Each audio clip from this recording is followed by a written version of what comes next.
चलो आज हम सभी बच्चों के एग्ज़ाम स्टार्ट होने वाले हैं बोर्ड के, क्लास 10th और 12th के। और एग्ज़ाम आपके फरवरी में है और सभी बोर्ड के स्टूडेंट्स तैयारी में जुटे हुए हैं। लेकिन आपको तैयारी करनी कैसे है, पढ़ना कैसे है, कुछ चीज़ें मैं आपको बेसिक थोड़ी ट्रिक्स बताता हूँ जिससे आप अच्छे से अपना स्कोरिंग कर सकते हो। सपोज़ अगर आपने सभी सब्जेक्ट के चैप्टर्स कंप्लीट कर चुके हैं तो आप रिवीजन कर रहे हो प्रेजेंट में। तो रिवीजन को आप नॉर्मली रिवीजन बच्चे एक बार चैप्टर पढ़ लिया, क्वेश्चन आंसर याद कर लिए, लेकिन इसे थोड़ा डिफरेंट तरीके से करो।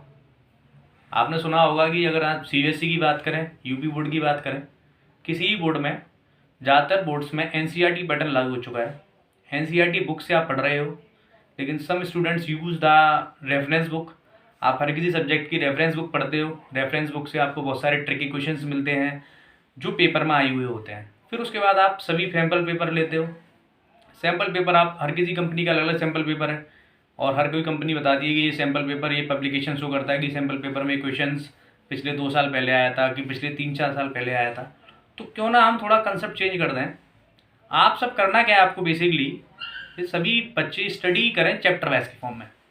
चैप्टर वाइज कैसे कि आपने मान लो मैथ का एक चैप्टर कंप्लीट कर लिया या साइंस का एक चैप्टर कंप्लीट कर लिया या आपने इंग्लिश या हिंदी यानी किसी सब्जेक्ट का जब आपने एक चैप्टर कंप्लीट कर लिया तो प्रीवियस ईयर्स में कितने इस चैप्टर में से कौन कौन से क्वेश्चंस आए, किस तरह के क्वेश्चंस आते हैं।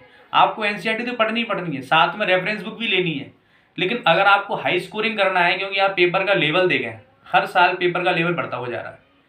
पेपर में ट्रिकी क्वेश्चंस आ रहे हैं, क्वेश्चंस वही है, कंसेप्ट भी वही है, लेकिन हमको करना किस तरीके से, हमको पहले क्वेश्चंस का मीनिंग पता हो कि क्वेश्चन का मीनिंग क्या है। तुम क्वेश्चंस को पहचानेंगे कैसे, क्वेश्चंस के बारे में ज़्यादा चीज़ें कैसे सीखेंगे। उसके लिए आप पहले आपने एक चैप्टर लिया, मैथ का चैप्टर आपने रिवीजन करने बैठे। जैसे आपने वो चैप्टर कंप्लीट किया, देन उस चैप्टर के प्रीवियस क्वेश्चंस जितने भी आए हैं उन सारे क्वेश्चंस को कंप्लीट कर लो। और उस चैप्टर को थोड़ा डीपली जब आप पढ़ रहे हो, क्योंकि अगर आप एमसीक्यू की बात करो, आप सिंपली आप देख रहे हैं सभी पेपर्स में 10 से 15 नंबर या 20 नंबर के, हर किसी पेपर का फॉर्मेट अलग है, 20-15 नंबर के आपके एमसीक्यूज आ रहे हैं, कुछ केस स्टडी बेस्ड क्वेश्चंस आ रहे हैं। तो वो गेनिंग करने वाले हैं, मतलब उनमें गलत ना हो जाए आपका। तो उसके लिए आपको करना क्या है कि उस चैप्टर को आपको अच्छे से पढ़ना होगा और प्रीवियस ईयर्स में जितने क्वेश्चन आए हैं उनको कंप्लीट करने के बाद आपका एक चैप्टर कंप्लीट हो चुका है। तो आपका मान लो 15 चैप्टर है या कहीं 15 यूनिट्स हैं, जैसे 12th में यूनिट्स हैं, 10th में आपके चैप्टर्स हैं, उन चैप्टर्स को आप कंप्लीट कर लोगे। कंप्लीट करने के बाद, कंप्लीट जैसे ही चैप्टर आपके कंप्लीट होंगे, उस चैप्टर को टोटल चैप्टर कंप्लीट करने के बाद आप एक अपना खुद के सैम्पल पेपर लगाना स्टार्ट कर दो। कुछ बच्चे क्या करते हैं कि सैम्पल पेपर पहले लगाना स्टार्ट कर दिया। अब जब आपने चैप्टर ही नहीं पढ़ रखा, चैप्टर में आपको कुछ आता ही नहीं है, मान लो आपने 4 चैप्टर पढ़े हैं और सैम्पल पेपर पूरा 15 चैप्टर से है, तो आप उसका 30% ही पेपर कर पाओगे। फिर आप सोचोगे मुझे कुछ आता ही नहीं है। उससे अच्छा ये कि आप पहले सारे चैप्टर्स पढ़ो। चैप्टर जैसे ही आप कंप्लीट करोगे, देन उसका सैम्पल पेपर करोगे, तो उस सैम्पल पेपर को करने में मजा भी आएगा, क्योंकि उसमें आपको क्वेश्चंस आ रहे होंगे। एक सिंपल आइडिया तो ये है। सेकंड फॉर्म क्या है कि अगर आपने अब तक सिलेबस कंप्लीट किया ही नहीं है, तो फर्स्टली तो सिलेबस कंप्लीट कर लो। और आपको लगता है कि मेरा सिलेबस कंप्लीट होगा ही नहीं, मैं पढ़ ही नहीं पाऊंगा, तो वो एक अलग चीज़ है। लेकिन आप अगर अपना सिलेबस कंप्लीट करना है आपको, तो बेसिकली आप अपना सिलेबस पे ध्यान दो। पहले ध्यान देने के बाद आपके पास आज मान लो आज 14 जनवरी है, सभी ऑलमोस्ट स्कूलों के बोर्ड के पेपर 15 से या 20 से या 24 से आपके सीबीएसई के साइंस और कॉमर्स के पेपर स्टार्टेड हैं। और आपके 27 फरवरी से सीबीएसई बोर्ड में आपके 10 से स्टार्ट है, 16 फेब से आपके यूपी बोर्ड के स्टार्ट है। मे बी आपके पास अभी 1 महीना करीब है, मतलब 30 डेज के आसपास आपके पास डेज हैं, क्योंकि लास्ट के 5 डेज तो आप जिस सब्जेक्ट का पेपर होगा उसी पढ़ोगे। साइकोलॉजिकल जी तो सिंपल है, भले ही आपको पूरा क्यों ना पढ़ रखा हो, लेकिन आप पेपर से 4-5 दिन पहले जो सब्जेक्ट का पेपर होगा सब्जेक्ट को ही पढ़ोगे, ये साइकोलॉजी कहती है। लेकिन उससे पहले आप, अगर आपके पास 30 दिन है, 30 दिन को डिवाइड कर लो। मान लो आपके पास 15 चैप्टर है, तो आप 15 चैप्टर को आपको सैम्पल पेपर भी लगाना है, तो क्यों ना हम एक दिन में एक चैप्टर कंप्लीट करें। आप एक दिन में साइंस का चैप्टर कंप्लीट कर रहे हो, एक दिन में मैथ का चैप्टर कंप्लीट कर रहे हो, एक दिन में आपने हिंदी पढ़ लिया, एक दिन में इंग्लिश, एक दिन में हिंदी और एसएसटी, तो आपने 5 सब्जेक्ट 5 घंटे पढ़े। या आपने जो छोटे छोटे सब्जेक्ट्स हैं, हम बात करते हैं कि जो हिंदी इंग्लिश हैं, आपको उन्होंने आधा घंटा पढ़ा, तो आपने 1 घंटे में वो चैप्टर पढ़ा। चैप्टर पढ़ने के बाद उस चैप्टर से बहुत सारी चीज़ें जो उसके कंसेप्चुअल क्वेश्चंस है, एमसीक्यू क्वेश्चंस है, वो किए, जिससे आपका क्या होगा कि 30 डेज में आप सारे सब्जेक्ट को बैलेंस करके रखोगे।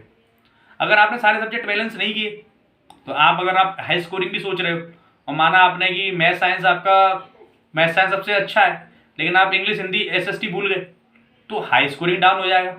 और आप हिंदी एसएसटी और इंग्लिश में रह गए तो फिर मैथ साइंस में डाउन हो जाओगे। सभी सब्जेक्ट को बैलेंस लेके चलो।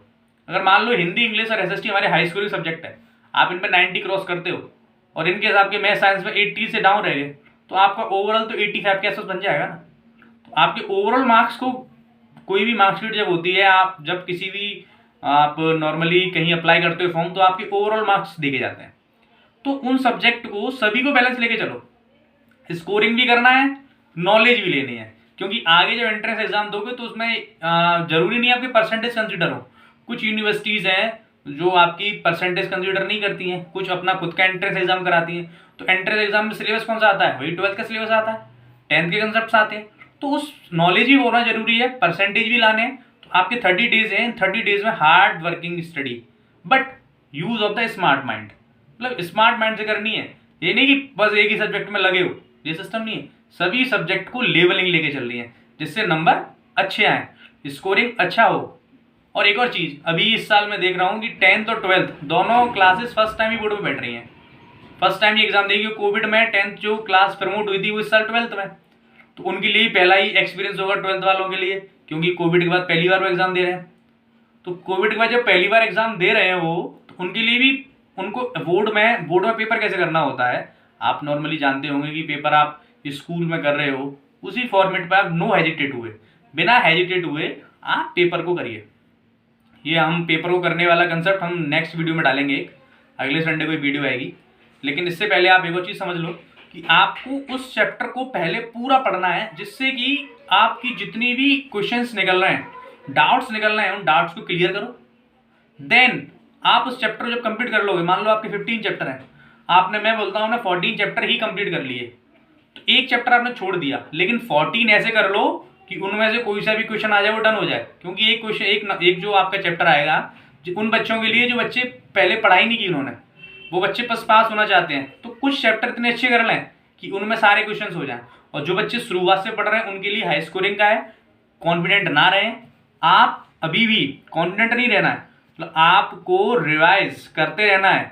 और रिवाइज के साथ साथ जो प्रीवियस क्वेश्चंस आए हैं, मतलब प्रीवियस चैप्टर्स आए हैं, या कुछ वर्कशीट्स, बहुत सारे मटेरियल्स अवेलेबल हैं मार्केट में, नेट पे बहुत सारे मटेरियल अवेलेबल हैं, जो आपको वर्कशीट की फॉर्म में मिल जाएगा, प्रीवियस क्वेश्चन की फॉर्म में मिल जाएगा, सैम्पल पेपर की फॉर्म में मिल जाएगा। आप उनसे नॉलेज को गेन कीजिए और प्रैक्टिस को, और सबसे मेन चीज टाइमिंग। मतलब ये नहीं कि अगर आपका क्वेश्चन एक, मान लो एक चैप्टर एक न्यूमेरिकल आपको आता है, अच्छे से आता है, और आप उसे टाइमिंग थोड़ा लॉन्ग ले जा रहे हो, नहीं। सैम्पल पेपर करने का मतलब ही जो होता है, प्री बोर्ड करने का मतलब ही जो होता है कि आप जो आपका 3 आवर 15 मिनट्स का जो आपका टाइमिंग पीरियड ऑफ एग्जामिनेशन है, 3 घंटे 15 मिनट, 15 मिनट आपको पढ़ने के लिए और 3 घंटे आपको करने के लिए। मतलब आपकी प्रैक्टिस इतनी हाई होनी चाहिए कि आप जो आपका पेपर है उसे 250 पे खत्म कर दो, मतलब 2 घंटे 50 मिनट में खत्म कर दो। 10 मिनट उसके लिए जो आपको देखना है कि भाई क्या क्या मेरा रह गया है। तो प्रैक्टिस इतनी अच्छी करनी है कि टाइमिंग को भी मेंटेन करके रखना है, और साथ साथ जितने क्वेश्चंस आप कर रहे हो उन क्वेश्चंस को, और एक सबसे मेन कंसेप्ट रिवीजन नोट्स, जो बच्चा खुद बनाना चाहिए। बच्चे को, मैं बच्चों को सबको खुद अपनी तरफ से एक आइडिया देता हूं कि आप अपना रिवीजन नोट्स खुद बनाओ, जिससे आप अच्छे से समझ लो। क्योंकि कोई भी अगर सैंपल पेपर है, कोई भी अगर आपके टीचर हैं, वो आपको बेसिकली रिवीजन नोट्स दे देंगे, लेकिन वो अपने थ्रू दे रहे हैं आपको समझने के लिए। आपने याद कैसे किया? मान लो आपने पावर को ऐसे याद किया है कि power work done upon time, आप आपने वर्क डन अपॉन टाइम याद किया, तो उसे उस तरीके से लिखो जिस तरह से तुम्हें याद हो जाए। क्योंकि जब आप पेपर देने जाओगे तो आप एक बार उस पेज को खोलोगे तो आपके माइंड में ना पूरी पिक्चर घूम जाएगी वो, तो आपको एक बार में रिवाइज हो जाएगा पूरा। तो अपने द्वारा ही, अपने आप ही रिवीजन नोट्स बनाओ। और रिवीजन नोट्स का यूज जब आप पेपर से पहले दिन या पेपर से 2-3 घंटे पहले, 4 घंटे पहले उनको एक बार जब देखोगे ना अपने खुद के बनाए हुए, तो एक बार में क्लिक हो जाएगा। कहते हैं ना, माउस द्वारा क्लिक कर दो विंडो ओपन हो गई, एक बार क्लिक हो जाएगा, आपका पूरा माइंड में ना वो सब्जेक्ट पूरा घूम जाएगा। तो आप एग्जाम देने जाओगे तो आप पूरा एग्जाम करके आओगे।